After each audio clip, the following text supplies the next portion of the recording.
In a nation where headlines shift like shadows, where power games play out behind polished podiums, we ask probing questions. Who is steering the ship? Why is my hustle not enough? And where is justice for the ordinary mwananchi? We uncover, we question, we connect the dots. This is not just another talk show. This is a demand, because democracy is not a slogan. As they say, it's a demand, the insight. Truth has a new address.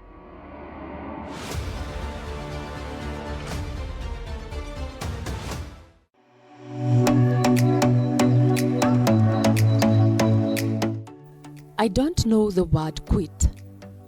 Either I never did, or I have abolished it. Susan Butcher.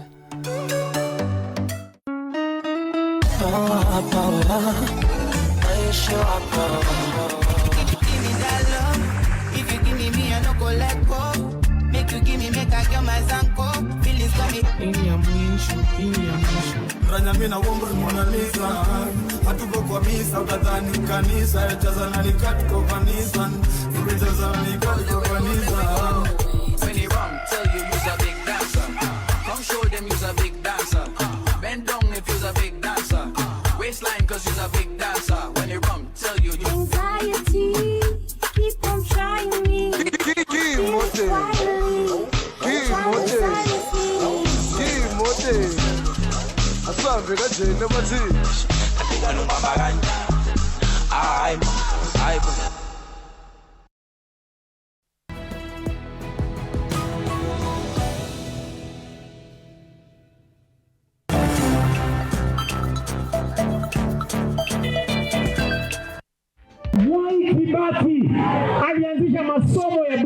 Amid a heated debate following Treasury Cabinet Secretary John Mbadi's remarks that the government is no longer able to sustain full capitation for learners. We need to be candid and say that yes, we want to budget for 22,000 per child, but we have not been having that in the budget. President William Ruto now says education will remain free. I just want to give assurance that education cannot be compromised.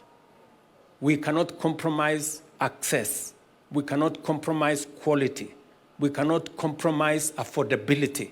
And we cannot compromise relevance. Speaking during a church service at St. Martin's ACK in Kariobangi on Sunday, Ruto reiterated his government commitment to ensuring free, accessible and quality education for primary and secondary school learners. The commitment we have is that education is the greatest empowerment that any society, any country can give to its young people. Besides a free education, he assured teachers of salary increment of up to 29%, noting that his government has been working tirelessly to ensure accessible education for all. Tunataka walimu wetu washughulike na kusomesha watoto wetu. Tumekubaliana na wao, tutawaongezea mshahara from 6% all the way to almost 29% katika hiyo mpango. However, a section of political leaders from Kakamega County have vowed to oppose the capitation proposal once Parliament resumes, warning that the move could significantly undermine access to quality education across the country. You cannot reduce capitation kwa sababu the foundation of our children is depending on that capitation. Mambo yale yanaenda vizuri tutasema ni tick. Lakini tukiona pali wananchi wanaumia kama hiyo mambo ya capitation, hiyo sisi hatutakubali. The National Assembly Budget Committee Chairperson Samuel Latande has come out in defense of the government's recent decision, explaining that although the capitation rate was initially set at 22,000 shillings per student, no administration has ever fully disbursed the promised amount. Fee capitation allocation was capped at 22,000 when it was launched about 10 years ago. Even when it was launched at 22,000, there is no day, even if you talk to these principals of secondary schools, there is no day national government has been able to deliver that 22,000. there has always been a shortage in budgeting process. Chichi, Josephine TV 47, Nairobi. Yes, Article 53 of the Kenyan Constitution provides that every child has a right to A, to a name and nationality from birth, and B, to free and compulsory basic education. It goes on to talk about other rights that are provided in the Constitution to secure the environment for children in Kenya. Yet the debate over the last 2 days brings to question whether or not this government is committed to ensuring that this provision of the Constitution is actually alive. And that's a discussion this morning. We're privileged to have with us Kipruto Rapkirwa, who served in the Kibaki administration, Kibaki 1 administration, and it should be noted that it is during that Kibaki 1 administration that free primary education became a reality for the very first time in Kenya. Bwana Kirwa, karibu sana. Yeah, it's my pleasure. Also with us is Wakili Kibe Mungai, who's a constitutional lawyer. Wakili, karibu sana. Asante. It's a privilege to have you in studio. We're hoping that Samuel Pogisio will be joining us. But Waziri Kirwa, yes, 23 years ago or so, Kenya for the first time got free primary education, and that was further entrenched in the Constitution 2010 to ensure that those gains can never be eroded going forward. Yeah. Now, listening to the kind of debate back and forth between a cabinet secretary and the president on whether or not free primary education or even free secondary education, whether or not it is actually feasible going forward, what does it make you feel? Well, we feel it's unfortunate that such discussion should be taking place at this particular time, when the resources that we know should be going to education are diverted to other projects that could actually wait, including renovation of State House and other facilities. We had the maxim during Kibaki 1 that there is no poor child. It is actually the parent who cannot afford to take the child to school, and that's why we came with the equalizer that allow every child an opportunity, regardless of their background, in terms of the wealth of the parent. And that is exactly what was done. And later on, it was upscaled even to secondary schools, such that day secondary schools were able to take their children by paying only 10,000, and later on, it was brought down to 4,000 just for food, and the rest of it was done through government capitation. So it is unfortunate that the president made it clear in the run-up to the last general election that he was going to improve on the gains that we've had in terms of education, both in terms of quality, in terms of accessibility, and also in terms of common certification, in such a way that a child getting certificate of certain cadre shall be measured across the country without any disparities arising out of lack of affordability. Oh, yes, and Article 55 of the same Constitution says that the state shall take measures, including affirmative action programs, to ensure that the youth access relevant education and training. Minorities and marginalized groups under Article 56 have a right to be provided with special opportunities in the field of education. There should not be a question about the intent of this country to ensure that education for its children is guaranteed. Should it be a debate on whether or not the government has capacity? It would appear the Kenyan people already decided we have capacity to do this. Bwana Kibe Mugai. Yes, of course,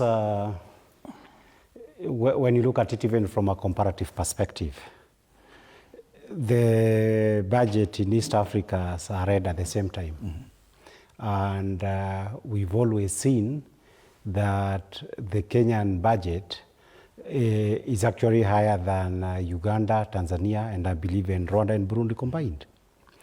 And so from the point of view of money alone, Kenya is a relatively rich country that is able to generate a lot of revenue that can be put to good use.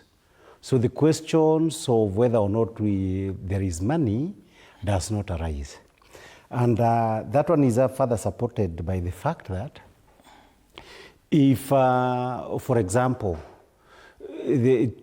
over the last 15, 20 years, something has been happening you have been financing something. There is nothing new has changed, and you say that it is no longer feasible to undertake this particular activity, then the big question arises, where do you want to take that money? And that is now where it takes you straight to the questions of public finance and the budgetary process. There is the Finance Act is notorious in Kenya because that is the one that raises taxes. But there is a more important act, which Mheshimiwa Honorable Kilo can tell you, a law called the Appropriations Act. And right now you have three. A long time ago it used to be one, Appropriations Act. Nowadays, like the last time they did it was just before June, it was the third one. Under that Appropriations Act, you get into a situations whereby in June, July, the Kenyan public is told we are going to allocate 500 billions to education, and we are going, for example, to allocate OP and NSIS and the Army an amount that amounts to 500 billion. But what is it that happens at the end of the day? The actual money spent on education ends up being 400. The actual money spent by OP, NSIS, and the military, they end up being something like 800 billion. And that's where the problem lies. Because it is in this kind of opaque areas, like now you are suddenly being told you have to put a lot of money in State House. Nobody has actually gone and seen was even 1 billion spent. Nobody can even verify. Leave alone the 13 billion you are told has been spent. Nobody can say for sure that even 1 billion shillings was spent. And I believe that is where the problem is arising. Problem number one, from a budgeting point of view, that the government in June and July, it simply lies to the Kenyan people about how public money is going to be used. And that's why I'm happy about the fact that people like Okia Omtata, Jimmy Wanjege, and this MP from Murang'a Dinti Nyoro are suddenly taking up the subject of public finance as a big issue in this country. And now that you mention it, because the CS in trying to defend his comments said that the problem lies with Parliament, because they are the ones who do the allocation, the budgetary allocation. Yes. But according to what you've said, it would appear the problem is not with Parliament. It's not with the allocation. It is eventually, once the allocation is done, what government decides to spend is totally different. Precisely, it's how it is spent. And remember, the supplementary 2, 3, and 4 will not be taken to the public. They just take it to Parliament. They're not even sometimes the entire Parliament. The entire Parliament just vote like sheep and say, we have approved this kind of expenditure. Completely reallocating everything to favored political projects. And that's why the problem is not what happens in June and July. The problem is, just before the next budget, what are the actual figures on how over that financial year the state used its resources. To come to the second question that is important, Bandy was raising a legitimate issue about the questions of feasibility of these projects going on. And I believe he has certain views of finances that a lot of us also have had a look at those figures, courtesy of economists. And some of those figures, what they are indicating is that, for example, when you build a stadium that in all fairness, it is a 3 billion stadium, but you say it's 30 billion, there is bound to be a problem. Because even stadiums like the Emirates, those who are fans know that, a very grand stadium. It didn't even cost 20% of what Talanta is supposed to be costing. So that over and over again, you are seeing a gap. Remember, issues of funding is a financial issue, issue of feasibility, okay? Issues of legal commitments are different. Issues of financings depend on one thing, what I call the concept of a capable state, which goes also with its twin, whether you have people with capacity to be able to raise sufficient wealth and to allocate it in accordance with the constitutions and national priorities, so that the country can move forward.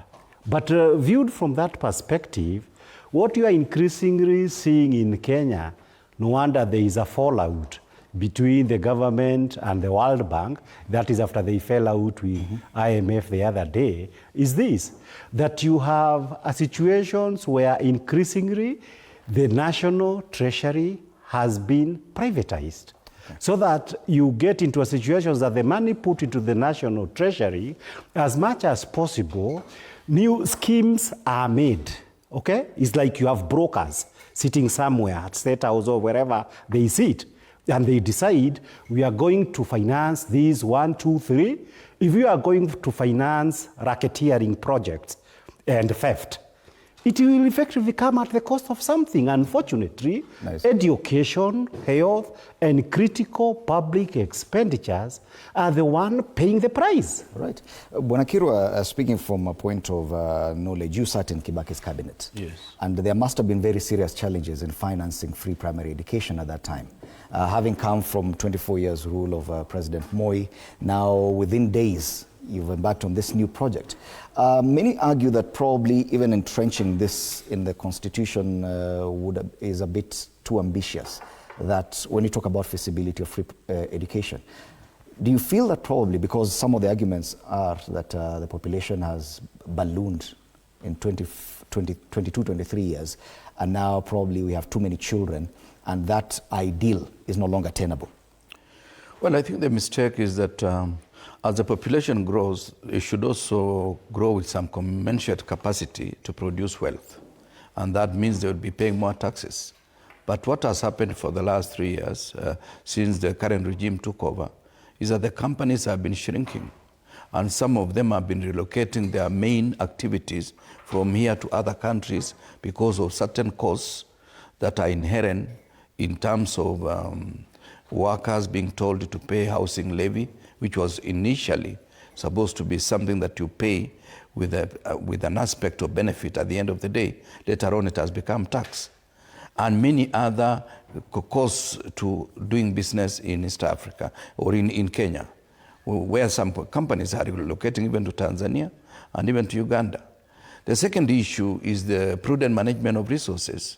Because if you collect money and you are told that 1.2 trillion has been taken from treasury in terms of cash, that means this government system is not operating.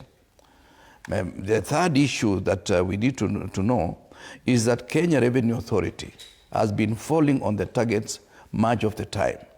And there are many other issues that are done that are not in any way in keeping with prudent management of resources, including the issue of changing from NHIF to SHA, the Adani deal.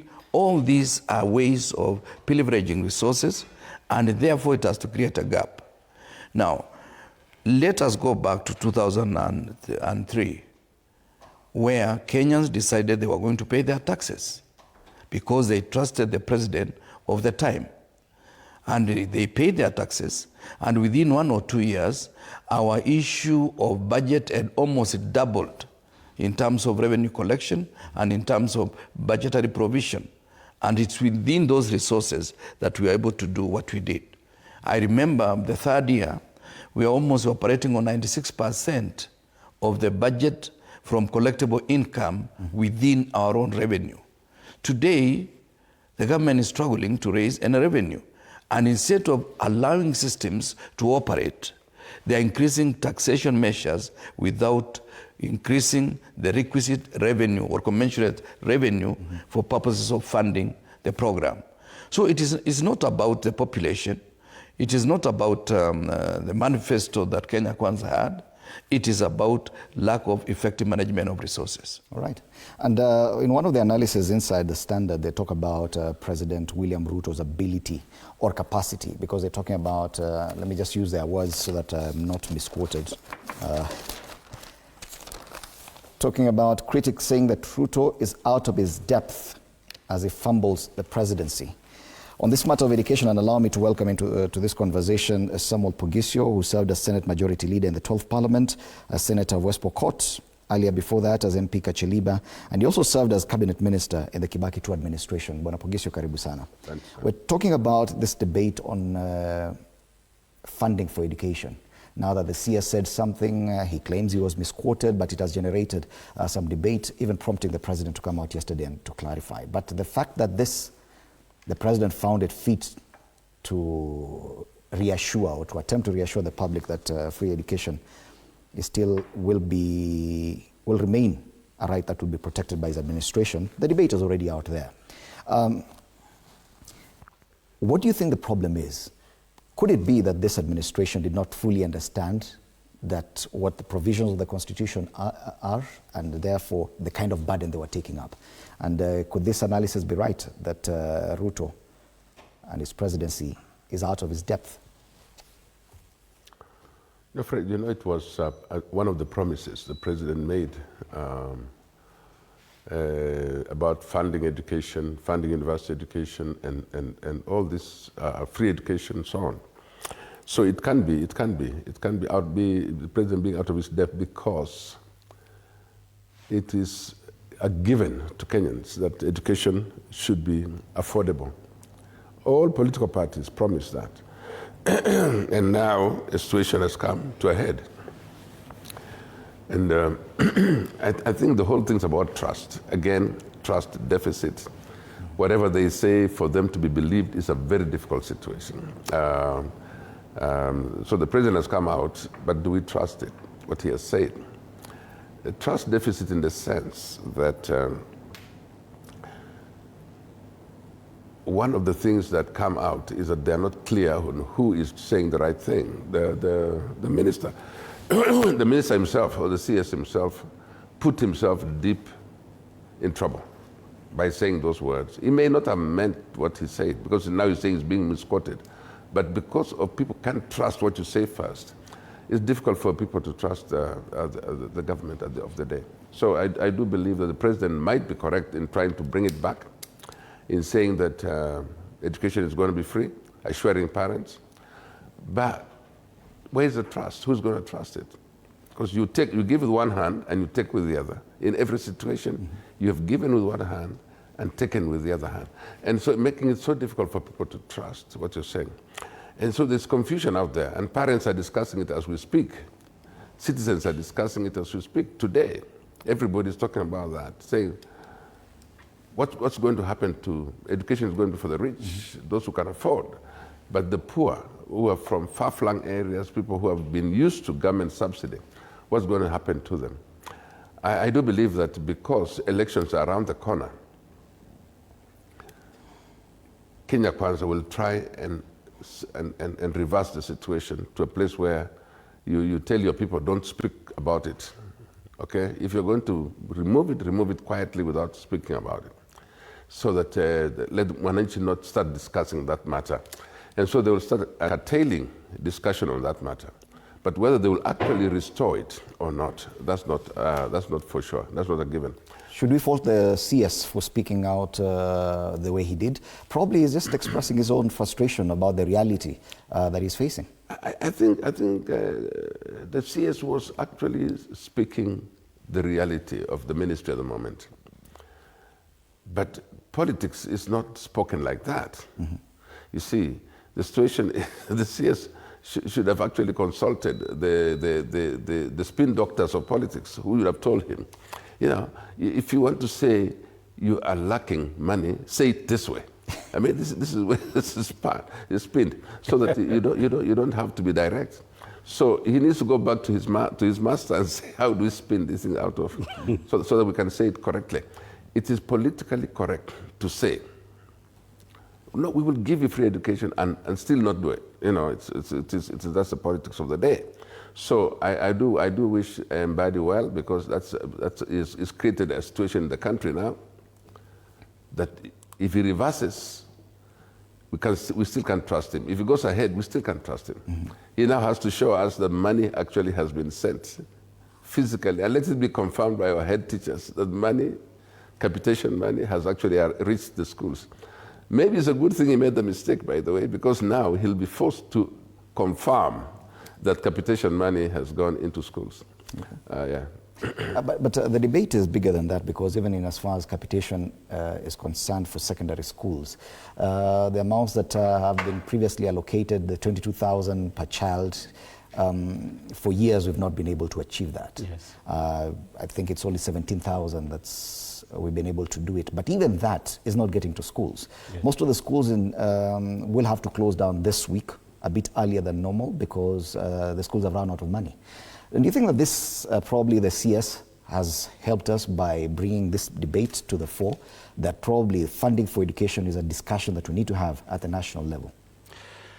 Yes, I would say that politically this is an issue that over the last 5 or 6 years, the government, both towards the tail end of Uhuru's governance and since the time when President Ruto took over the reins, the government has been trying to politically manage the problem.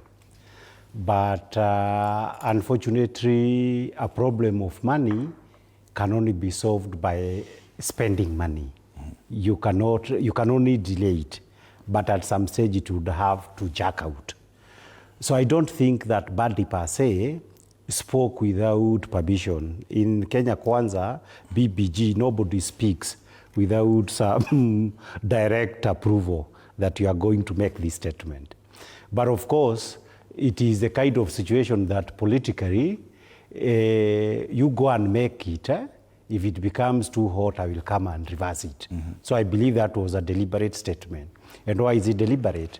It is deliberate for the simple reason that the parents were being prepared that as we close school prematurely, which everybody knows is happening, as we confront the reality that headmasters, those who are headmasters as friends, should be aware that people are saying that the last capitation received was largely the capitation for the first term, which was actually finished during the second term.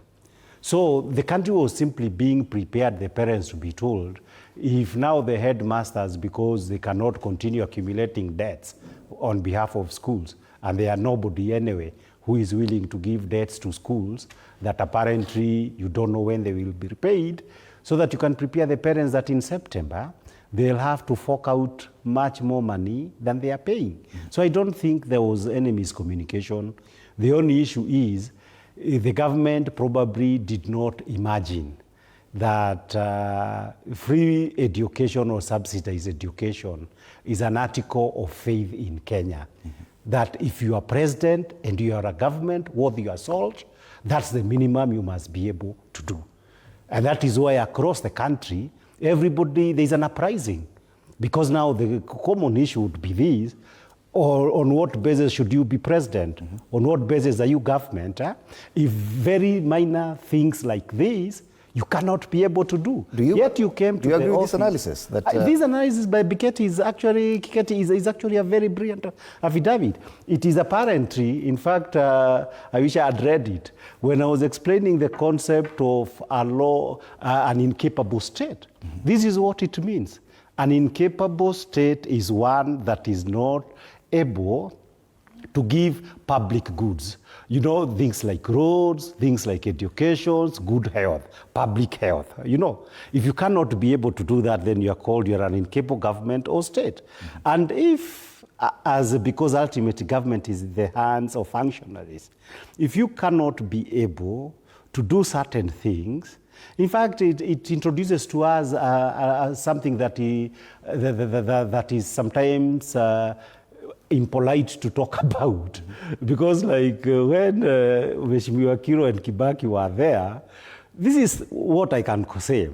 We had for the first time a highly capable president who was also able to get capable men and women to govern with him. That is actually what you can attribute the successes that we saw during coming. And you can see it in terms of statistics, not in terms of boast. Somebody was comparing and saying, this is the money that we received from Moi. This was a taxation. This is what we raised, okay? This is the debt that we took off from Moi. This is what we accumulated and were able to do all that. So that it is not boasting. When you look at the percentage vis-a-vis the revenue raised, vis-a-vis the debts accumulated and what has been achieved for the benefit of the public, it was an incredible achievement.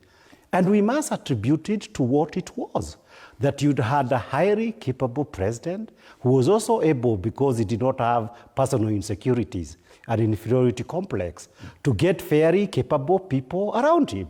But right now, we must also speak what is happening. President Ruto, for good or for bad, one, I don't think he went to university to study something relevant to people who become president. But more worse than that, you got yourself, surrounded yourself by low caliber minions, simple thugs around Kenya.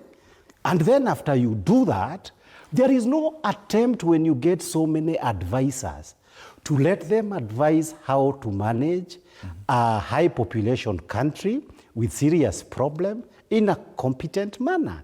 That is a problem. I actually like that article because this is a kind of article that sometimes when you say this is really the problem we are having in Kenya, you can easily be told, oh, you are looking down upon somebody, it is tribalism. So I'm happy that to have this kind of article saying, well, this is the bottom line. And that's the bottom line that I think in 2027, people must address. And the question is this: can we trust this president? Does he have capacity to manage our problems? Okay. We must confront that without trying to hide. Yes. But Akira, I don't know what your assessment is to this kind of criticism against the president, of his capability to actually handle that position. The fact that what we're talking about, these are services that are considered basic by our constitution, and this should be the very first thing that any president worth his salt should provide to Kenyans. Well, there are a number of observations that I've made. One is, of course, the statement that advisors is as good as the recipient. So you can have a battery of advisors, but you are not willing to listen to them, and you are not in a position to implement what they are telling you because you are interested in what is in it for you. That is the problem number one for our president. The second issue is the issue purely of misgovernance, in the sense that while we are saying there is no capitation for schools, we know there are schools that don't exist, but they happen to be in the books of the Ministry of Education, and there is capitation to the tune of over 3 billion that has been going to those non-existent schools. Who started those schools? Who is running them? And yet, it is just the board showing you this is the school 4 kilometers from here, and at the end of the 4 kilometers, you don't find a school. It was a case that was highlighted in a number of counties, including Baringo County. This is something that we should be saying. Is the money that we are collecting and taking to the Ministry of Education going to deserving recipients, or is it going to other people? The issue also, as the president was trying to answer the public concern, he did not talk about capitation. He talked about salaries of teachers going to be increased up to a certain amount. Therefore, the basic question is not the salary of the teacher. Yes, it is important that teachers must also be motivated through remuneration that is in tandem with the inflation that we are facing as a country. But he never addressed the issue of capitation directly. We wish to hear him more talk about capitation, that yes, it is reduced from 22 to 17, and that will be delivered in September. Yes. It is, the way Wakili has said, like preparing us that the future is not as good as we told you, because we have other priorities or projects that give us return. You see, the problem with capitation, Fred, is that if I have 400 students in my school and I'm given money according to the number of students I have, there is no way somebody else is going to get a kickback.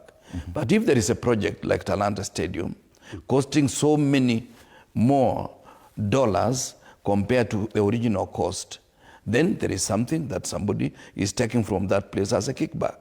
So it's a question of incompetence, it's a question of corruption, and the unwillingness by this regime to serve the public that they have the mandate for the balance of 2 years. Yes, indeed. Debate about the feasibility of free primary and secondary education in Kenya continues. On the front page of the People Daily, they talk about Ruto's failed free education pledge. The president himself came out yesterday to try and give an assurance that free education still remains a plan for this government, but the CS says it may not be feasible going forward. At least one thing he did not reverse was the fact that going forward, examination fees will have to be borne by parents. He says this is the last time they'll be paying examination fees directly from Treasury. Interesting times indeed. I want us to move on from that debate and talk about something else that features on the front page of The Standard and the Taifa Leo, and that's the abduction of Mwabili Magodi, a Kenyan activist who was arrested in Tanzania and abducted by men in Dar es Salaam, tortured, blindfolded, handcuffed, and then dumped on the Kenyan side of the border, where he was picked up by another team that also tortured him before he eventually was released yesterday morning. And you have a picture there of him recuperating at a hospital in Mombasa. The debate now is about the fact that this appears to have moved across the border and how exactly are we going to deal with it. It is not lost to us that Kizza Besigye was abducted in Kenya last year. He's still in custody in Uganda. In fact, he has sued Kenya for following his abduction. The same is happening with the activist Boniface Mwangi and Esther, I forget her second name. Last year, we also had a Tanzanian activist who was arrested in Kenya, abducted in Kenya, and there were attempts to take her to Tanzania, but apparently she was saved before she could cross the border. Now, there's a conflict here and probably a challenge on where can these people seek redress.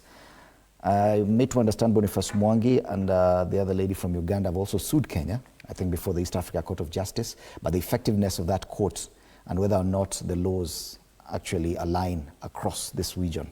These are just some of the challenges, Bwana Pogisio. Do you think that this, while as a Kenyan you may go to court in Kenya and seek redress, when it's cross-border like this, it presents a new challenge? Bwana Pogisio. Fred, first of all, we must actually condemn this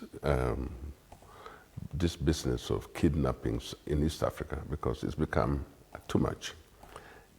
Apart from that, we should also condemn the torture that whatever activist is subjected to, because it's one thing to arrest somebody and take them to court and charge them with whatever crime it is, but it's absolutely illegal under any constitution, under our laws, to just go ahead and torture a person in your custody.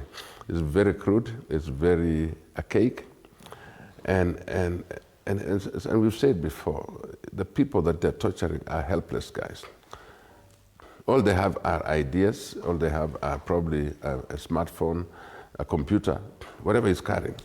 Nothing that should be warrant this kind of treatment. And I saw the mother of this young man saying he went around campaigning for the president and is begging the president of Kenya to spare his life. Because after you've been handed over somebody from another country, at least they should find compassion on this side, okay?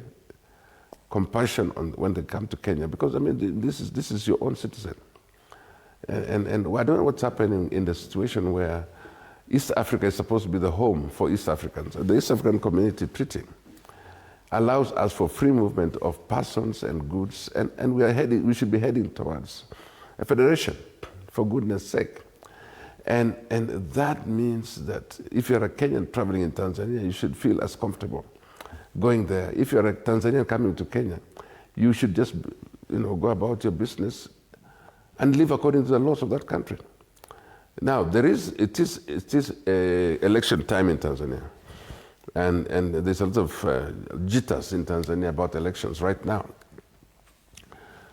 They fear for Kenyans who come there might influence somehow.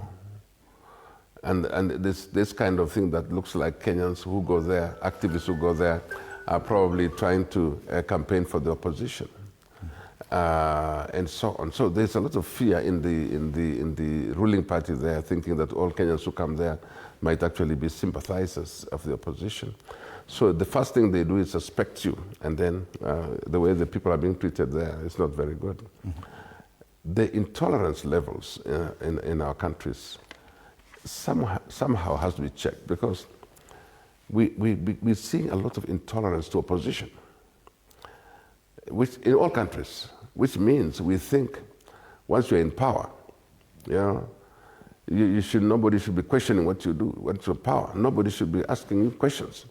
So, and that's the problem with our country. So here in Kenya, opposition leaders viewed as opposition, including Gen Zs, are treated the way we treat them because we think they're interfering with our leadership or our politics. Mm-hmm. The way Besigye was taken from here to Uganda, still now we're being sued because it's true. The way he went, you cannot explain how he did. So the level of intolerance to opposition comes up at a time when we think that our democracy should have matured to a place where you agree that, okay, I am in government, but there has to be a strong opposition to hold me in check. But now, if you speak your mind, the next thing you find yourself is like that young person there. Yeah. So I do wish that people, including the international community, which is looking up to Kenya as the ideal democratic society, we should all be thinking about how do we improve, how do we make better.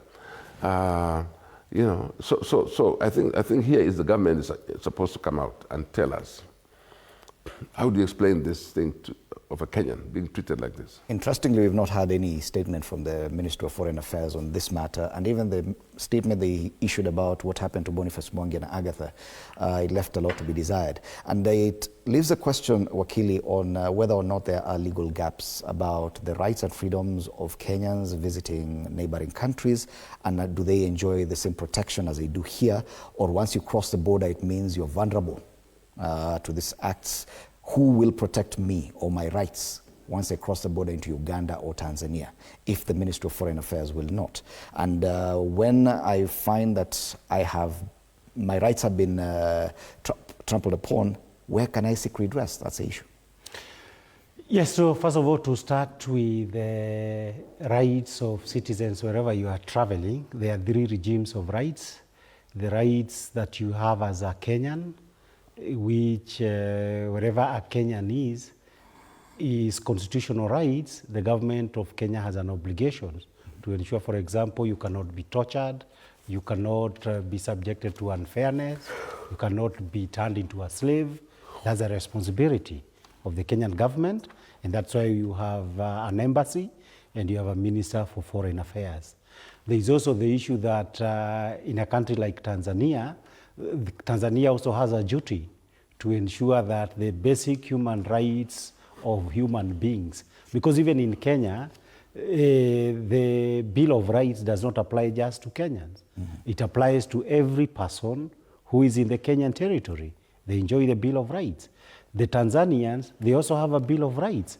There is no law that says it is okay to torture people in Tanzania or to arrest them unless there is reasonable cause to arrest them. And in any case, even if they were to be arrested, they should be taken to court. Mm-hmm. The third one is that under the United Nations Declaration on Human Rights, there are certain rights that are enjoyed across the board by all human beings, that all countries who are members of the United Nations are supposed to subscribe to.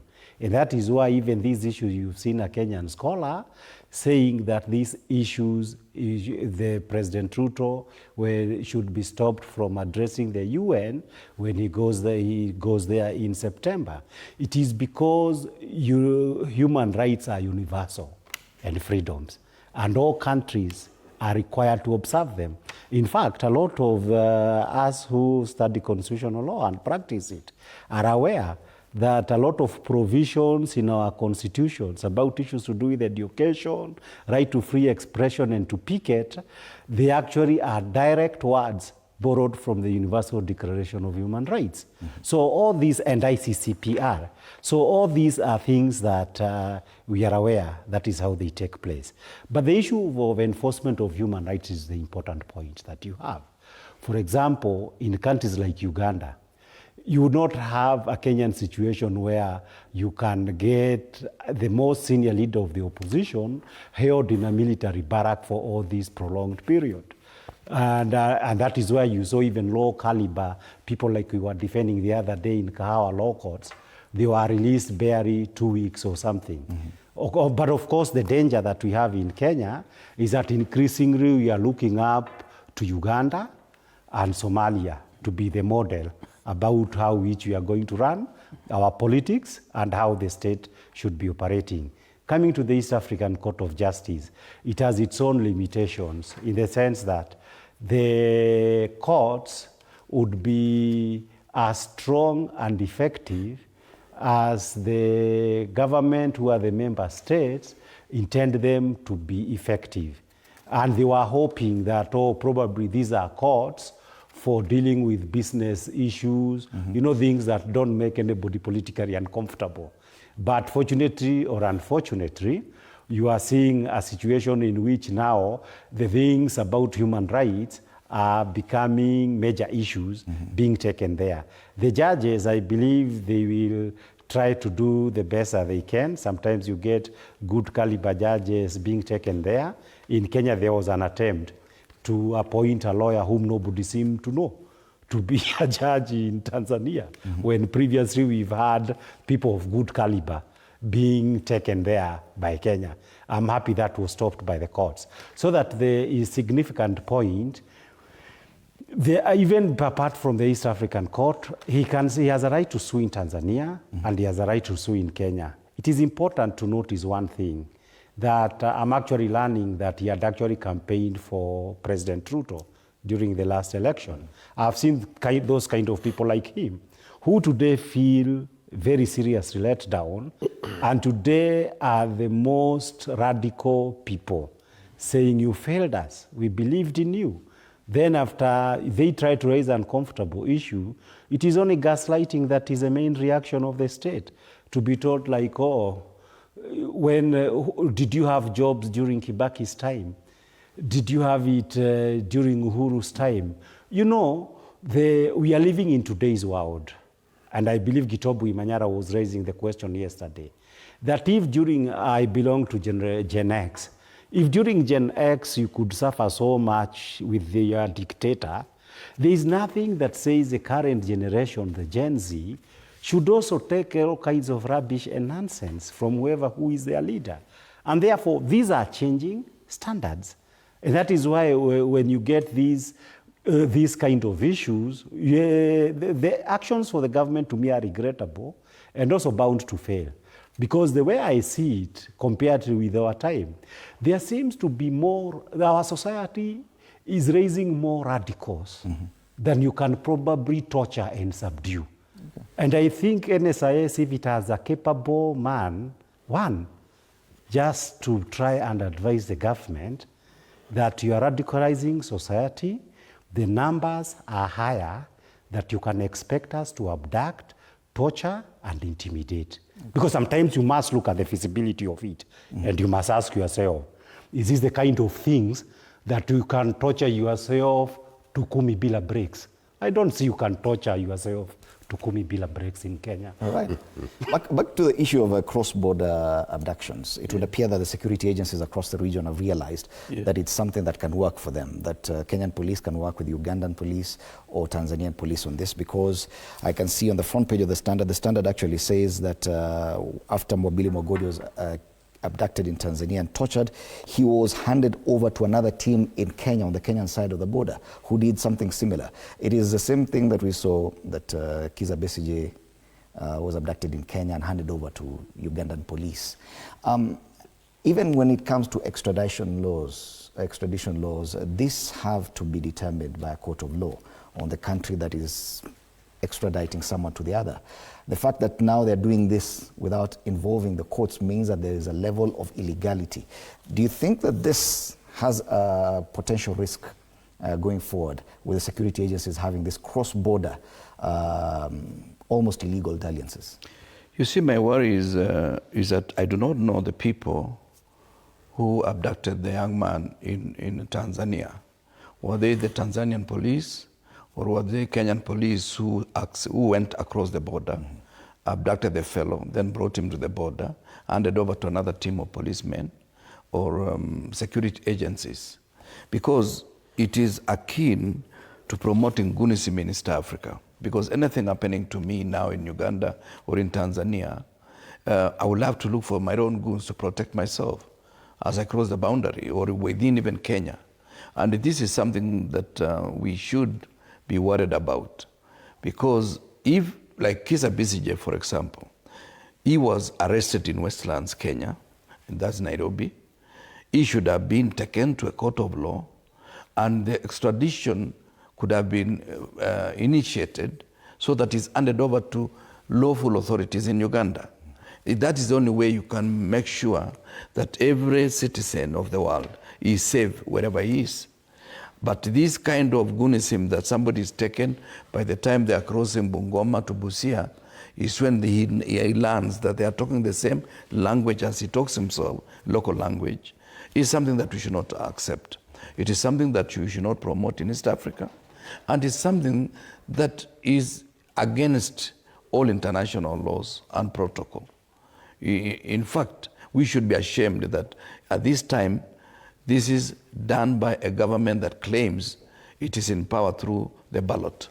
Otherwise, it's supposed to be another government that go to power through other means than the constitutional means of getting to power. Is it curious, do you find it a bit curious that the Minister of Foreign Affairs is yet to issue any statement after this? Well, Minister of Foreign Affairs has actually failed, because you see, my good friend Musalia Mudavadi seems to be happy that he has a job to keep himself busy.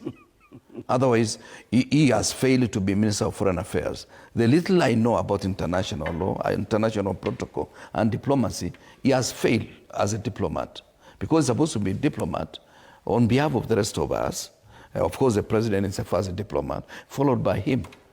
The PS, who is a good lawyer, does not seem to understand what happens between state and state, and state and non-state actors. This is something they seem to be fumbling, and it is something that I always feel. This government seems to be run by people other than the ones we are told they are supposed to be running those ministries. Yes. Interestingly, which means they're actually being puppeted by other people running the show on behalf of the government. And I'll go back to the same analysis by Biketi Kikechi on the Standard, page 6, because even the Foreign Affairs CS comes under a lot of criticism here from Professor Peter Kagwanja.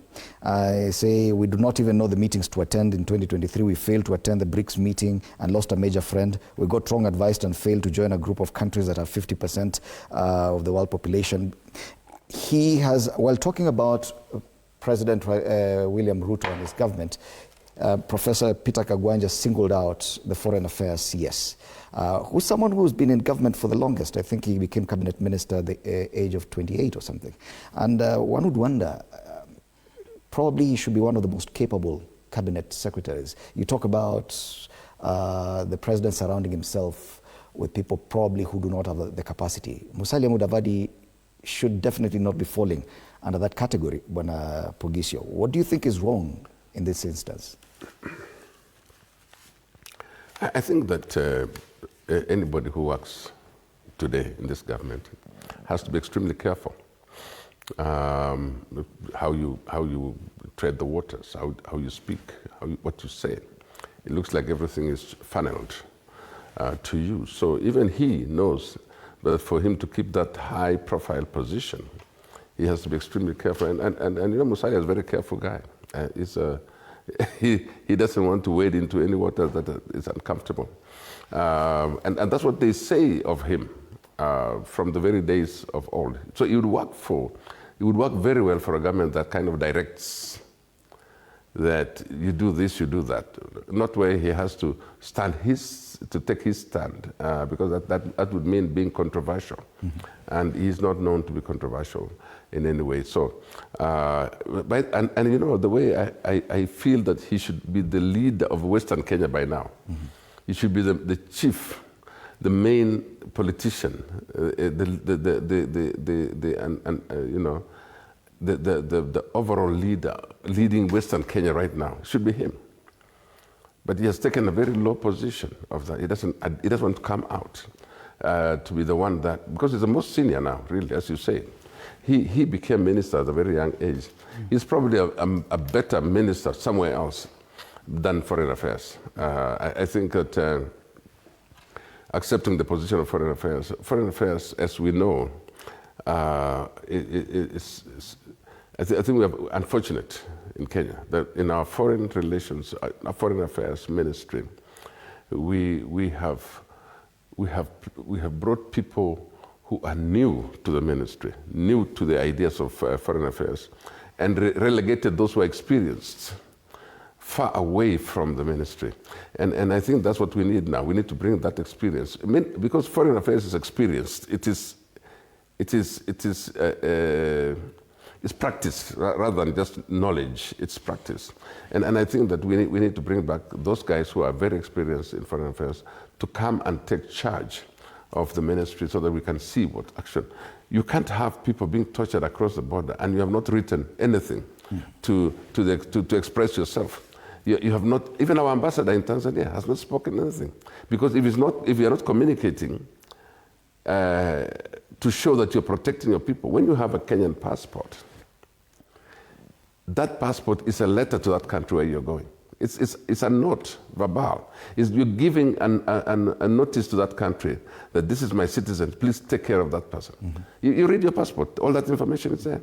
So it's a way of saying, as you stamp my passport to enter that country, I should be treated the way that my government has asked you to admit me into your country, not to torture me. And you can't then override that invitation by calling Tanzania and say that one is an activist. You can deal with him, anything.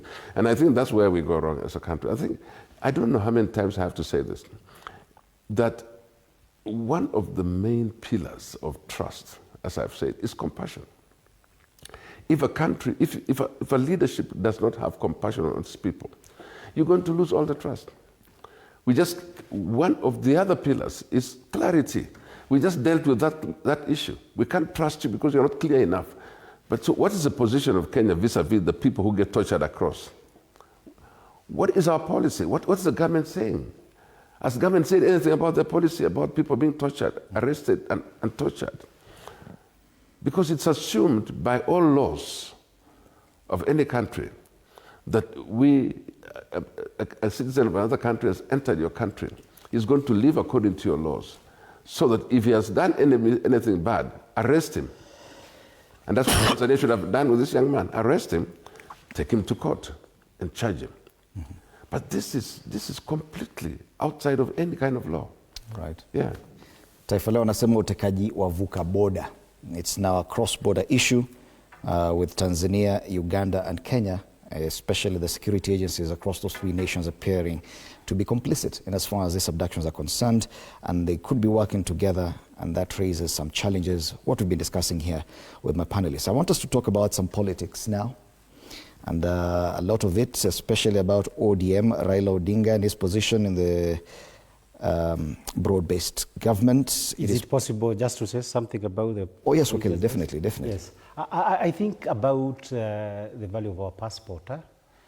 Every state, the duty to protect your citizens and the authority that is carried by the passport is a basic you can do, even for the very respect of yourself as a state. Yeah. About a month ago, I was watching a speech in which the Russian President Vladimir Putin was expressing about a certain big disagreement that they had 10 years ago with the delegations from Europe. And it did not revolve around any big fallout between government officials in Russia and the European Union. It revolved around a Russian policeman whom, according to Putin, they fell out because when he said that this is the way it's supposed to be done, there was a bad reaction from the European team. And he was explaining the Russian government had to take a firm position that could not permit the disrespect of a Russian policeman for the simple reason it was not about that Russian policeman. When he is uniformed, he carries the authority and sovereignty of the Russian state. And that is how it is taken seriously, that he speaks for the state when he's in the uniform. Having said that, there is something about the Foreign Affairs Ministry, because it is indeed letting down our country. Musalia Mudavadi, my entry point, and I don't want to say much about him. He is basically a moral coward.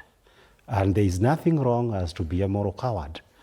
And you could be anything else technically, but to be a moral coward is a big failure. Just the other day, to compare with him, Natembeya, the governor for Trans Nzoia, was saying, oh, the fact that I may be removed as governor, the fact that so much wrong is happening, I cannot keep quiet because there is a possibility I might be hurt because of what I'm saying. But I can't keep quiet if people are suffering. That is what it means, moral courage, which is a huge virtue. And the Constitution, even when it talks about patriotism and about certain value system, and that's why people like Dedan Kimathi, we consider them to be heroes, and J.M. Kariuki, it is because you stand for something in life. You cannot be like Mudavadi, as Honorable Kiro has said, where your job trumps everything else. Nothing else matters away from the security of your personal position. And we had Maina Wanjege. This is something, people like Kenneth Matiba, they paid a price for being courageous people. Maina Wanjege was a minister. But when people are removed like animals from Umoroto, he stood up for his people and said, I can't keep quiet, that you are brutalizing people against the law. And we remember him for that. And therefore, so as far as he goes, is a problem that is a moral cowards, and unfortunately in the cabinet. I do not see a single person, and Rigiji keeps talking about it. The cabinet is full of moral cowards, people who cannot be able to say, we are Kenya, we are subverting Kenya's national interest, if this is what we are doing across the border or anywhere else. Finally, about the PS in that ministry, Korir Sing'oei. Korir Sing'oei, Dr. Korir Sing'oei is somebody that I know personally. We got to do quite some work during this time of ICC, during Jubilee 1. And I can affirm that you do not come across a lawyer of better caliber. He's a very good lawyer. But again, it is the same way like he's saying, does he really run the ministry to the extent that previous PSs would be running the ministry? You can't accuse him that he doesn't know human rights. He knows human rights. You can't accuse him that he doesn't understand something. You are sure he understands. And therefore, when you see that there is a big gap because what he's doing, you can only attribute it to the value system of this government. Because if the value system of a government is goonism, to use the words of Honorable Kilwa, then you would find a situation whereby first-rate lawyers are being reduced to technicians to advance goonism. And you had it during the time of Adolf Hitler, where you could not accuse any of those people that they were technically challenged. They were not. Of course, we know there are very many people technically challenged in the cabinet of William Ruto. But we also know there are others who are not. Take the case of my other good friend, Professor Makau Mutua. Until he became an advisor, you would look forward to reading his articles, very serious pieces of things that are important. Over the last 3 weeks I have seen, he's very obsessed with border. He wants them to be removed from Nairobi.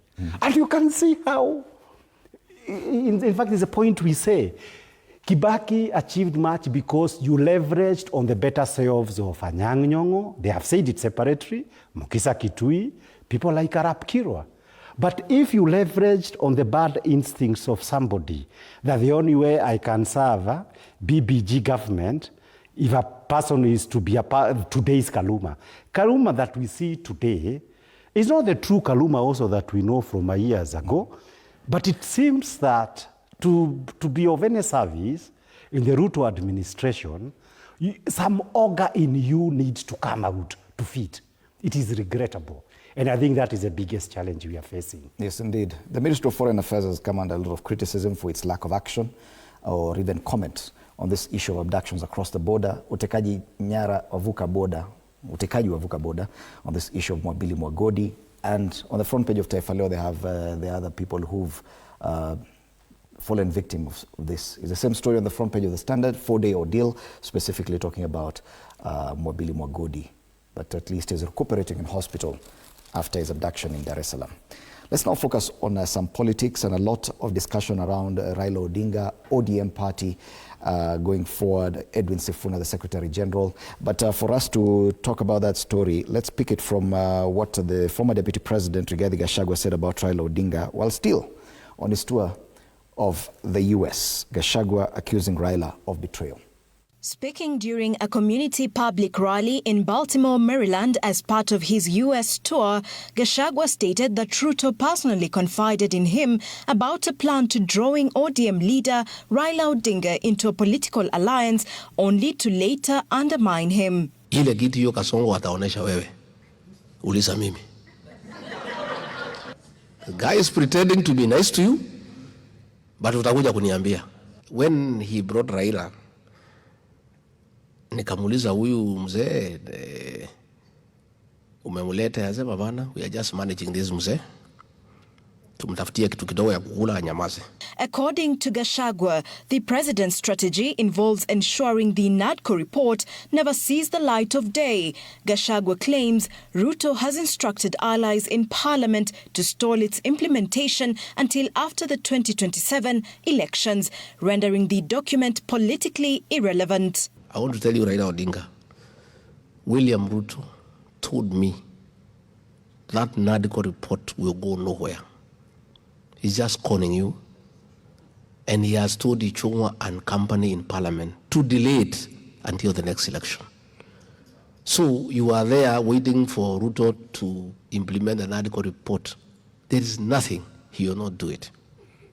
Gachagua also pointed to growing tensions within ODM, alleging that this internal discord is part of Ruto's broader plan to divide ODM from within to weaken Raila's influence and fragment the opposition ahead of the next general election. Again, he told me, and I have seen it has come to pass, that he'll be close to you and he'll divide ODM right in the middle. Today, as we speak, ODM fellows are abusing each other. With the 2027 elections on the horizon, Gachagua's U.S. tour appears to be aimed at galvanizing diaspora support. Gachagua's claims add fuel to an already volatile political environment. Forget about the former deputy president. The focus is on the ODM party, but at least he paints the picture of what could be happening. We've seen what has been happening within the ODM, and it is the second biggest party in terms of parliamentary strength that we have. It is probably the oldest surviving strong parliamentary party over the last decade or so. And so whatever happens in that party will definitely make for big headlines. What we are seeing right here and what the former deputy president is talking about, the possibility that this party could actually be split right in the middle. We've seen that play out, especially with a kind of disagreement over how to proceed further with a broad-based arrangement. Edwin Sifuna perhaps the most vocal, but we're seeing it take a community angle as well, that Western Kenya appears to be now trying to go with their man, Edwin Sifuna, against the criticism that's coming from Luo Nyanza.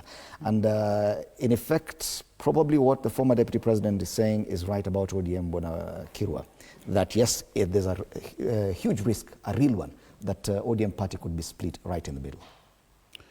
Well, I've been keenly following what the Honorable Raila Odinga says. And he has consistently kept that when he has Sifuna speaking, I'm the one speaking. Or give him a chance, in some areas, give him a chance to say he's bit, but I allow him also not to get so bitter as to destroy the ship. I have this strong feeling that Raila Odinga, in the next couple of months, is going to pull out, and he might either run himself as a candidate. Pull out from the broad-based arrangement? From the issue of this government, a broad-based government. Because he realizes one fact, that if he does not run a candidate, his party is going to decimate and fragment into so many splits. And some of the other organizations around the opposition may actually take a chunk of a constituency. So perhaps he may run, not because he wants to win, but he will run to preserve his party. And perhaps if we don't get a win in round one, in round two, he'll make a choice on who to support. That's the only way he can preserve the party. Otherwise, the young individuals like Sifuna, like Babu Owino, they are likely to move away to other outfits and create a situation that Raila would find himself helpless, not even able to help the current president to win or even to show some modicum of support in areas where Raila has enjoyed. In fact, look at it, the cost. If Raila is running, the president is likely to find himself in trouble. Western, the only way Raila can stop Western from moving away from ODM is perhaps for himself to run. Otherwise, he cannot transfer that constituency to the current government and expect to substantially perform the way he has performed in the past. So my worry is that the Raila Odinga we have today is our hero of yesterday, and I'm worried he may get out of this when he's totally spoiled and destroyed. And therefore, his history will not be written the way he would have expected. He has played a role in this country, and that role is admirable. But I don't want to have a very bad ending. I would rather, if he doesn't pull out, he runs himself on the nick of time. Because he has said it clearly, that we are with him up to 2027. 2027, we'll design our own game. Right. That is something that is important. Before I forget, Fred, on another issue, there is ardent supporters of yours, TV47. They are saying you have not updated your X. The X account? The X account. Okay, we're looking into that. I can see right now it's up to date. Okay. Yes, but we'll pick it up. Yeah, just check. Okay. Yeah. Bwana Pugisho, looking at Raila Odinga right now, he appears like he's struggling to hold the party together. And one wonders, for how long will he do that? People have talked about 2027, but is he able to hold that party till 2027 while still working with William Ruto? We saw that conference in Kakamega at the weekend, and that was a very telling situation for Raila Odinga. Yeah, Fred, it's going to be a disaster in this country if we do not have a strong political party called ODM. And I think up to now, that will be the situation that Raila should be worried about. And the younger officials of that party are trying to tell him the same. They're telling him, if we continue in this direction, we will have no party. Our party will decimate. But secondly, just to support what Honorable Kirwa is saying, just do the math. If you do not have a presidential candidate, you'll scatter your people. They will go into the various parties. And you will not have enough members of parliament to support a strong party, parliamentary party. And so you become a relegated party. And that's not going to be good. So the division has begun, by the way. You know what Rigiji was talking about? Split the party in the middle. It's already begun. You can already see it. You know, Western Kenya, which used to be a very strong follower of BAMBA, is now struggling to follow. And if he's not in that ballot, or somebody from ODM is not in that ballot, you begin to lose ardent followers. And I think that Raila is wise enough as a politician to notice. Unless the agreement is that we merge with UDA, and this time Raila runs, okay? If that is the mathematics, then you will retain your party. But if it is on the other way around, where you just become a follower, and you know, people support ODM on the ground that is not a follower party. Okay? That is, by the way, that's the strength of ODM. The day ODM becomes a follower, the guys who understood ODM as that strong opposition party that helps people express themselves, people just move away. And I'm not an advisor in this case because, I could if they wanted. Is that the ideal is Sifuna is speaking what the masses are saying. Babu Owino is saying what the masses are saying. Unfortunately, in the way to divide this party, money has to be used a lot. And I'm very surprised that people are speaking at cross purposes from the same party. You know, when Baba was saying Sifuna speaks for us on this end, the guys in Nyanza were condemning him. And they're from the same party. And what is this, Fred, I've never understood, what is this infatuation with dancing women leaders around and asking them to turn around for people? What is this infatuation with that? I mean, what's happening? And you find very, very, very serious politicians agreeing to be told, a turntable, kind of thing. I mean, we are reaching places now where, how much money do you give me to do that? Sure. So anyway, the ODM party, stands to lose if they don't check. And the Central Committee, by the way, of ODM needs to sit quickly and say, where are we going? And I'm sure they sat recently. But what Sifuna speaks is where the new direction of the party. That's where they're going. So I hope that they follow him. Yeah. And it would appear, at least from their submissions, that there's no way for Raila Odinga to continue holding ODM as a united, strong party if he continues with this broad-based arrangement. Do you agree with that? Yes, I do. And I was laughing because this thing of women being told to dance, to turn around. And they are very middle-aged women. I think it's what we call the height of decadence, which you had it in Rome during the reign of a guy emperor, I think it's called Severus. So, and that decadence also coincided with the time that there was a rot that would ultimately result in the abolition of the Roman Empire. So I don't know, when you reach the certain levels of decadence, now it becomes a matter of time before everything goes haywire. We are seeing it a little bit early that year, but a lot of things are happening during the third year because personally, I think abduction, state terrorism was going to come with Ruto at some stage. The surprise is that it is coming in the third year. So I don't know what is happening.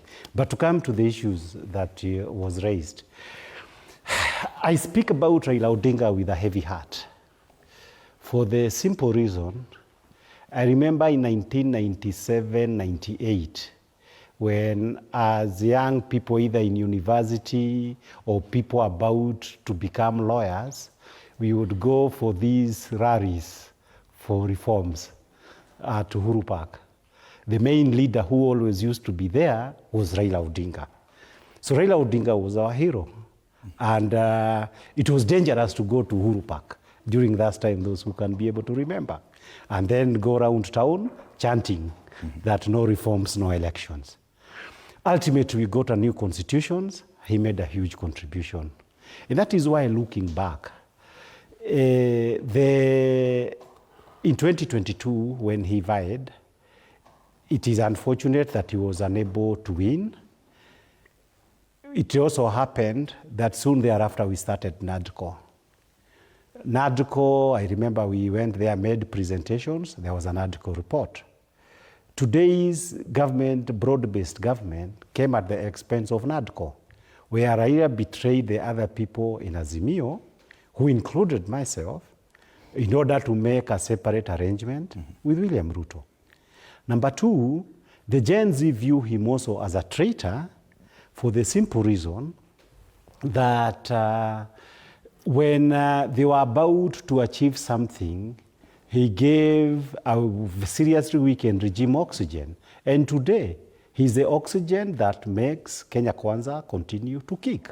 Minus Raila, Ruto would run out of options very quickly. Then the third issue, and this is now the reason for the current problem that you are seeing. It is obvious when you look at Raila physically, when I watched him during the long interviews the other day, that this is not the kind of man who even ought to be president of Kenya, because I believe his sell-by date is done. But I think what he owes those people who have supported him in ODM for about 20 years is whether he has the integrity and he has the moral courage to say, much as my time is over, it is possible, even without personal benefits, for ODM to sponsor a presidential candidate. That candidate would actually be a very serious candidate, if you ask me. But it would also require personal integrity on his part and the courage to say that ODM is bigger than me. But unfortunately, he runs things in a manner to suggest that ODM is equals to Raila and Raila is equals to ODM. So that without Raila, no ODM. So that's a regrettable thing.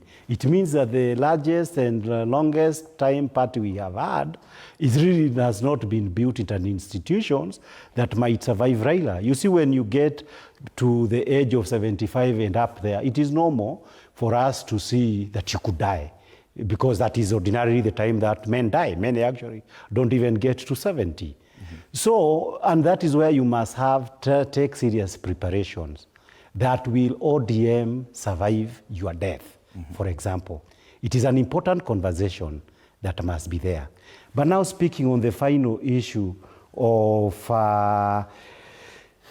what should happen to ODM and why are people agitated? I think honestly, whichever way you look at it, the time when ODM has the best chance to capture power, which is 2027, it is also coinciding with the time in which Raila Odinga is not their best candidate. And I believe this is a huge thing on how it will be resolved.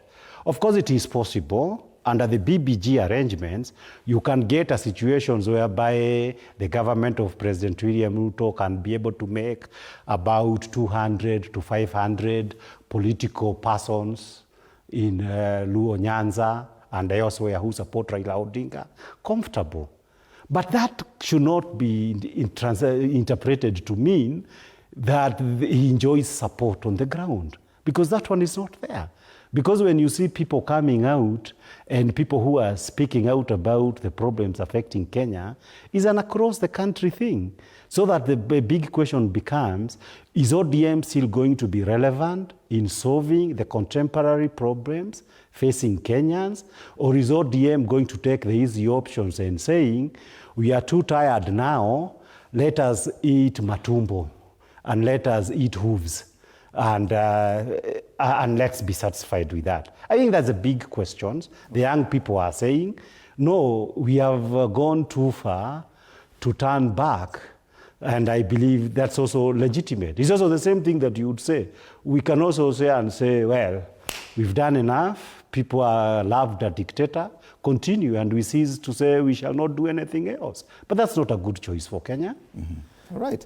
And from all the 4 cartoons that we looked at today, 3 of them talked about issues to do with education and free primary, the debate on whether this government is still able to sustain free education going forward.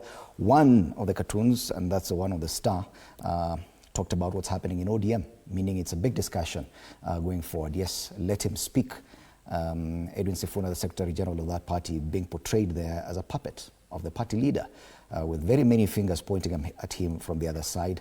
Curiously, Raila Odinga came out, and I think it's rare to hear Raila Odinga complaining of being misquoted by the media, but he did that this weekend. Things are definitely changing for ODM party. Yes. Unfortunately, we do not have time for final comments today, but thank you so much for your contributions today. Kibe Mungai, constitutional lawyer, Samuel Pugis,